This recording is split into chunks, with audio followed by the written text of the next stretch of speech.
She brought her little girl to a blind date. This black single dad's response changed everything. He almost turned around when he saw them. The small cafe was warm and quiet, filled with the soft sound of music and the smell of coffee. He had chosen this place because it felt safe, neutral, easy to leave if things went wrong. Blind dates rarely worked out for him anyway. He checked his phone one last time. The message said she would be there at 6. It was already 6:03. Then the door opened.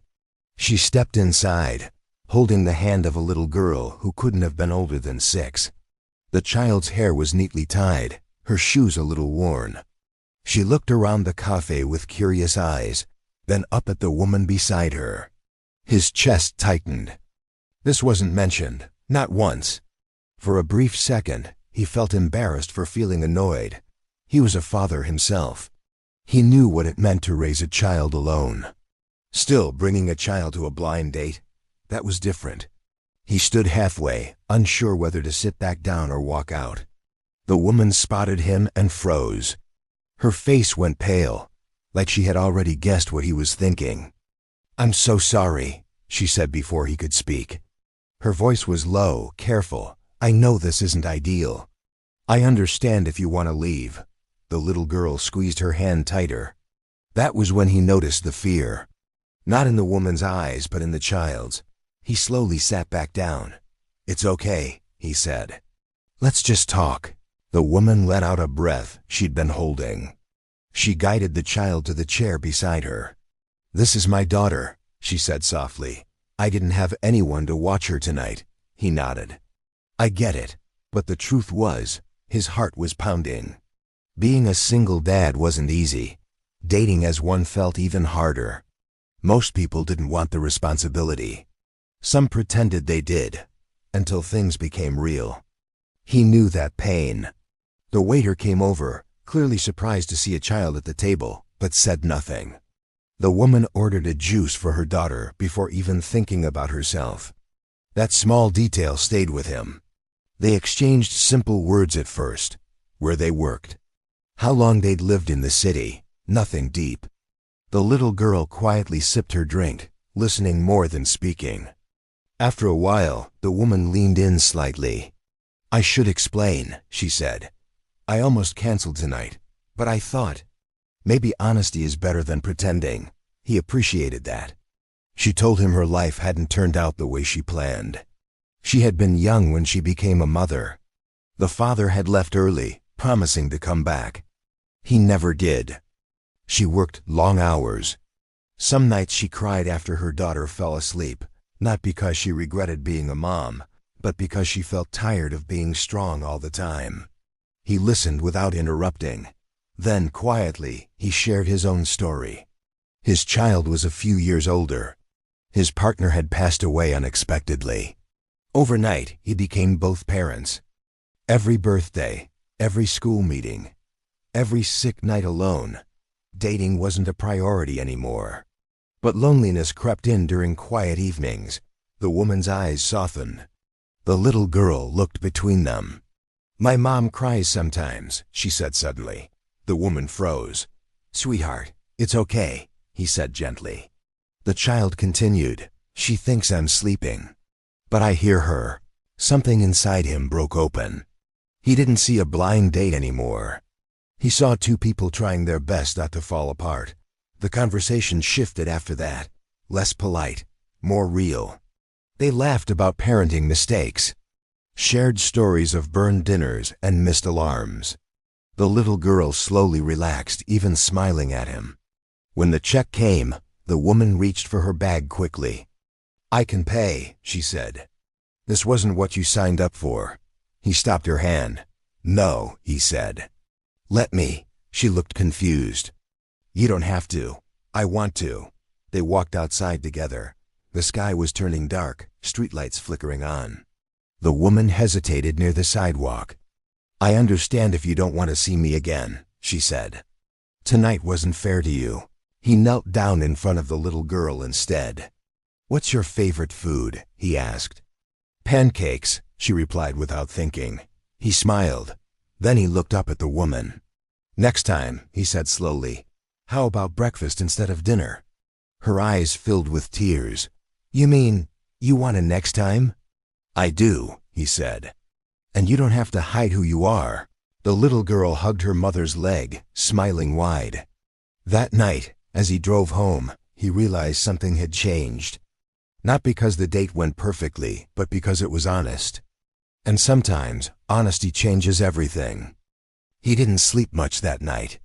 Every time he closed his eyes, the same image came back, the little girl sitting quietly at the cafe table, watching every word, every expression. Children notice things adults missed. He knew that better than anyone.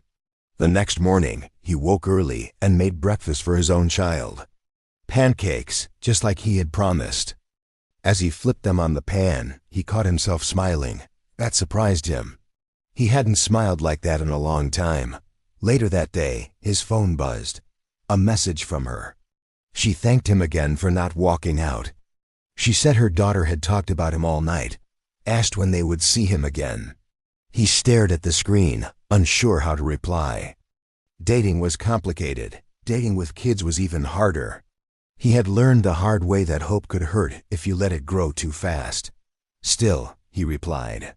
They agreed to meet again breakfast, just like he said. A small diner near the park, casual, no pressure. When they arrived, the diner was busy. Families filled the booths. Kids laughed, parents looked tired. It felt real, normal. The little girl ran ahead and picked a seat by the window. She likes to feel important, the woman said quietly, embarrassed. That's not a bad thing, he replied. Breakfast went well. Too well.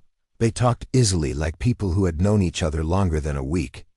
The children, his and hers, bonded over syrup-covered pancakes and silly jokes. Watching them together stirred something deep inside him, hope, and hope scared him.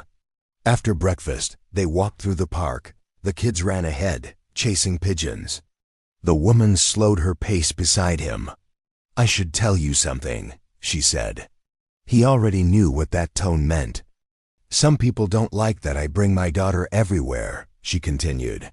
They say I use her as an excuse. Or that I'm trying to trap someone. He stopped walking. That's not fair, he said. She shrugged. That's reality. He wanted to say more, but then his phone rang. It was his mother. He answered, stepping aside. Her voice was sharp, concerned. Are you with someone? She asked. Someone with a child? He hesitated. Yes. There was a pause. You need to be careful, she said. You've been hurt before. He felt that familiar pressure in his chest. The feeling that everyone expected him to fail if he tried again. When he returned, the woman noticed his changed expression. Everything okay? She asked. Yes, he lied. The rest of the walk felt different. Lighter moments mixed with quiet distance. When they said goodbye, the woman hugged him briefly, but something was missing. That night, doubt crept in. What if this was too much? 2 single parents. 2 tired lives. Too many responsibilities. The next few days were quiet. Messages slowed. Conversations became shorter. Then one evening, his child asked a simple question. Why don't we see them anymore? He didn't have an answer. The following weekend, he finally reached out and asked to talk. They met again at the cafe where it all started. She looked nervous. I thought you changed your mind, she said. I almost did, he admitted. Her shoulders dropped slightly. I understand. He took a deep breath. I'm scared, he said. Not of you, not of your daughter. I'm scared of failing again. She looked at him, eyes steady. I'm scared too, she said. Every day. Silence settled between them. Then she said something that caught him off guard. My daughter asked me if you were leaving because of her. His heart sank. No, he said quickly. Never because of her. But children feel things, she replied softly. Even when we don't say them. That night, as they walked out together, he realized something painful but true. Walking away would be easier. Staying would take courage. And courage had already changed his life once when he became a father. Now, it was asking him to choose again. After that conversation, things changed. Not in a loud way, not with arguments or dramatic words. The change was quiet, slow, and heavy. They still talked, still met sometimes, but something unseen sat between them. Fear. He noticed it in himself first. Every time he grew comfortable, a voice in his head warned him to step back. Don't get attached. Don't let your child get attached. Don't promise what you might not be able to keep.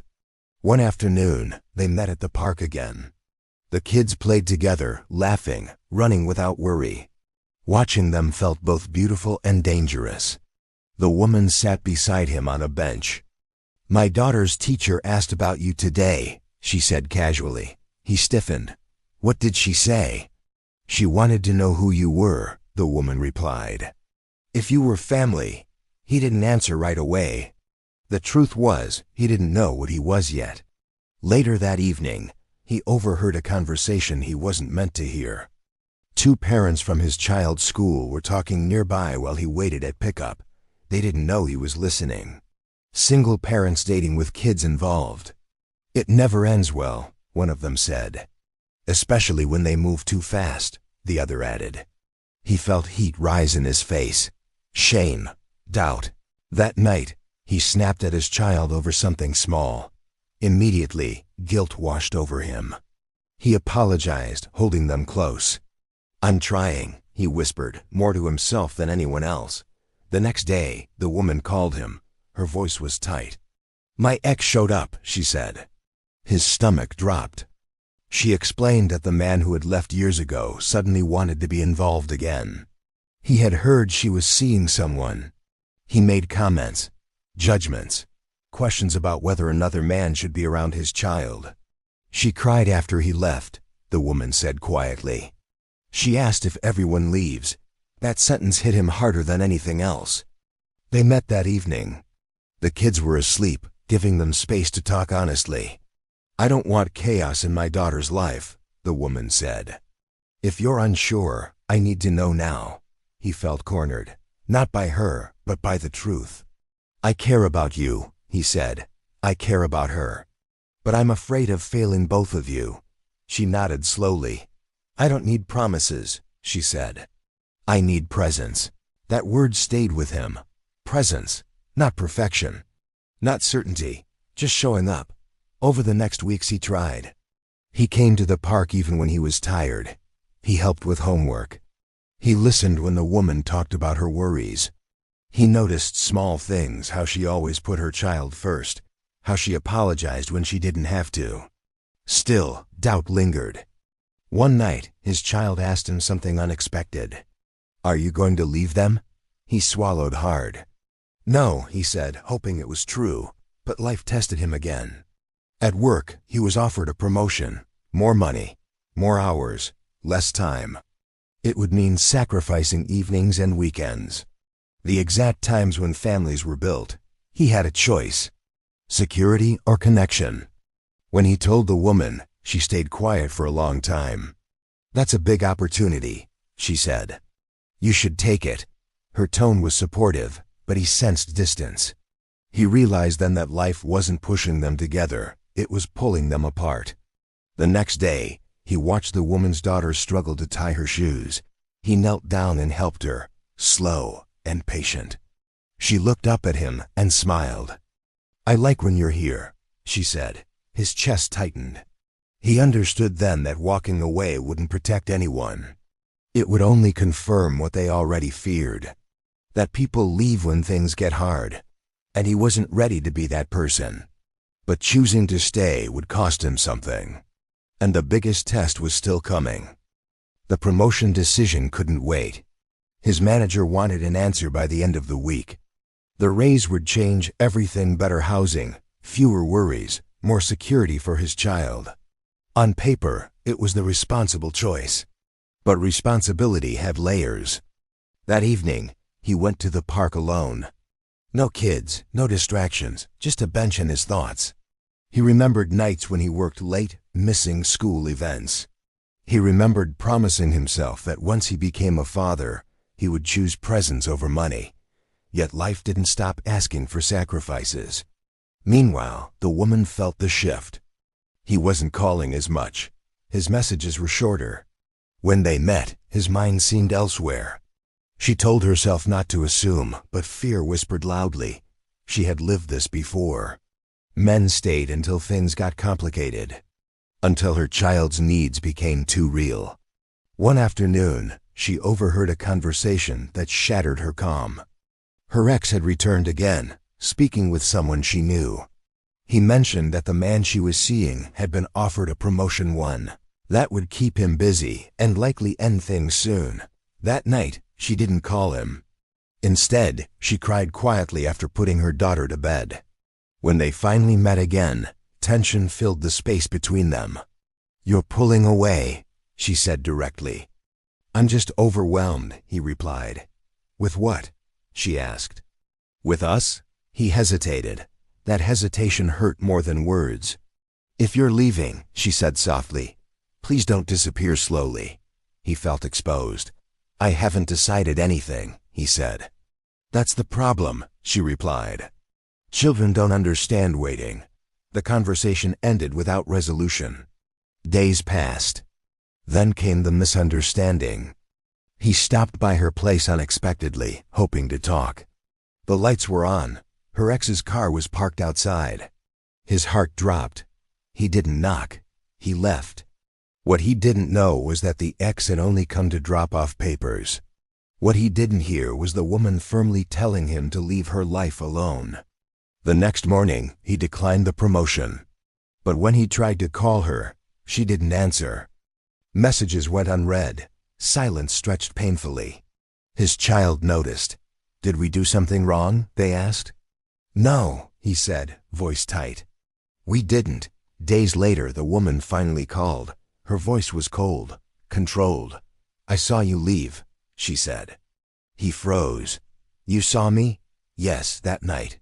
When my ex was there." "I didn't know," he said. "I thought."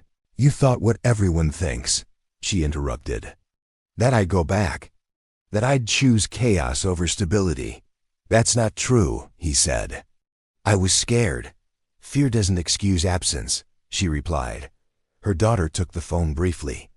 "Are you mad at us?" the little girl asked. He swallowed hard. "No, never." After the call ended, he sat in silence, realizing something painful. Good intentions didn't matter if he failed to communicate, and love didn't survive on assumptions. He showed up the next day anyway. He stood outside her door, uncertain, holding nothing but honesty. When she opened the door, she looked tired. "I didn't take the promotion," he said immediately. She blinked. "Why?" "Because I realized what I was about to lose." Tears filled her eyes, but she didn't step aside. "I can't let my daughter get hurt again," she said. "I won't, I know," he replied. "That's why I'm asking for time, not forgiveness." Silence stretched.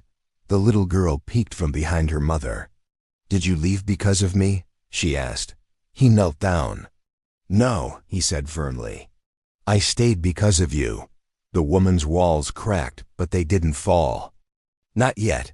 Trust, once shaken, needed proof. And he knew the final test was still ahead. Trust didn't return all at once. It came back in small pieces, like light slipping through a cracked door. The woman didn't push him away, but she didn't pull him close either. She allowed him to be present, nothing more, nothing less. And he accepted that. He showed up when he said he would. Picked up groceries when she worked late. Helped with school projects. Sat quietly during long evenings without asking for reassurance. He learned that consistency spoke louder than apologies.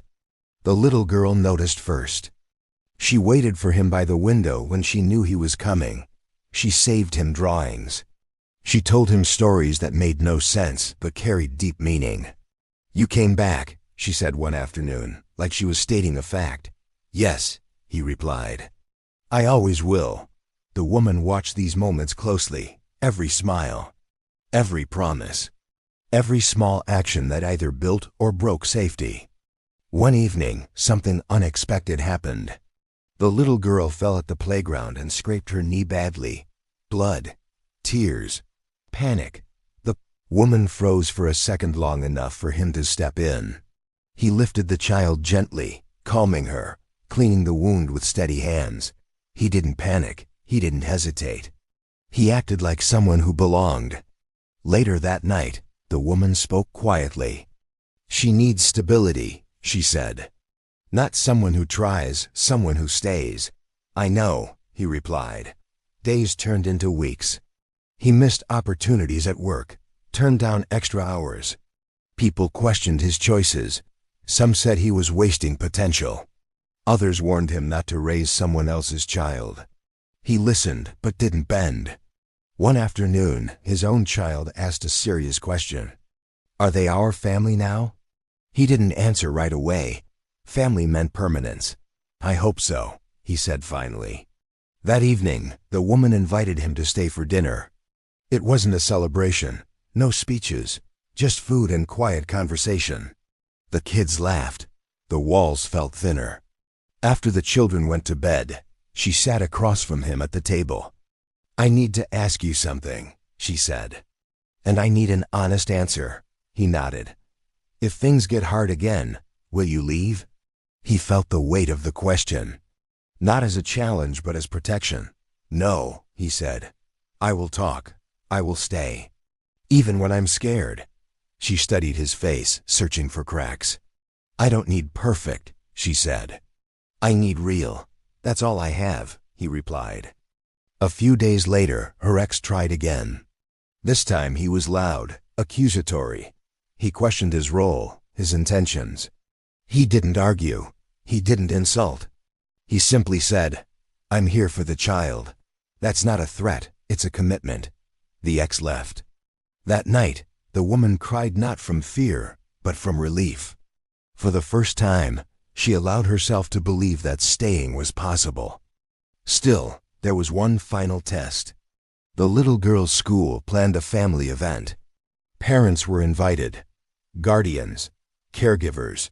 The woman hesitated before handing him the invitation. "You don't have to come," she said. He took the paper gently. "I want to," he said. At the event, he stood beside her, not in front, not behind, just present.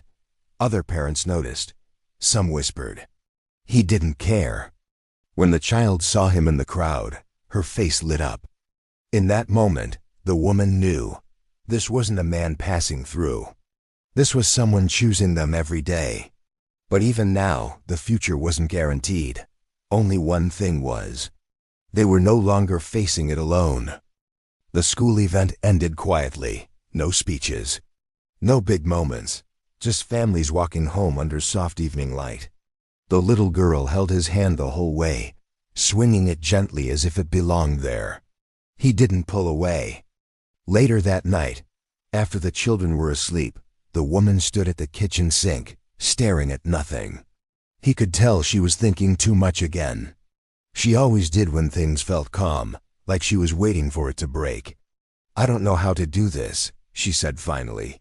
He leaned against the counter. "Do what?" "Let things be good," she replied.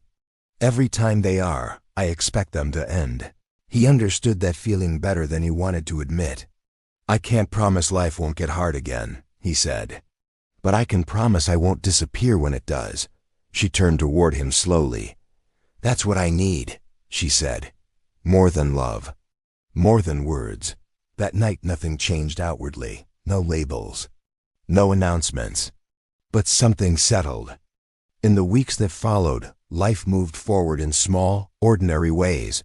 Morning routines, school drop-offs, shared meals, occasional disagreements that didn't turn into silence.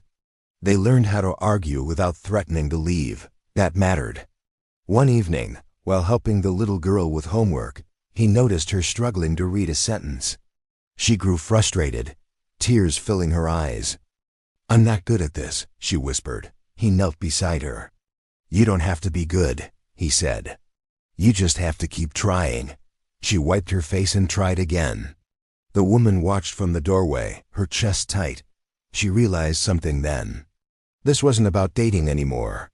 It was about shaping a child's understanding of love, safety, and commitment. One night, the woman finally asked the question she had been holding back. "Do you see a future here?" she asked. He didn't answer immediately. He looked around the room. At the drawings taped to the wall. At the extra shoes by the door. At the life they were slowly building. "Yes," he said. "If you do," she nodded, tears sliding down silently. "I do," she said. A few months later, something unexpected happened. Her daughter brought home a school assignment titled My Family. She had drawn 4 figures. When the woman asked her about it, the little girl pointed proudly. "That's you," she said. "That's me. That's your kid. And that's him." The woman's breath caught.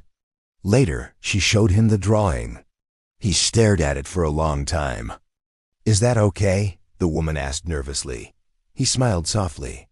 "It's more than okay." That night, after the children were asleep, he spoke carefully. "I don't want to rush," he said. "But I also don't want to live halfway," she understood. Neither of them had perfect pasts. Neither had easy lives. But they had learned something important. Love wasn't proven by grand gestures. It was proven by staying. By showing up on ordinary days. By choosing patience over fear. The blind date that almost never happened had become something neither of them expected.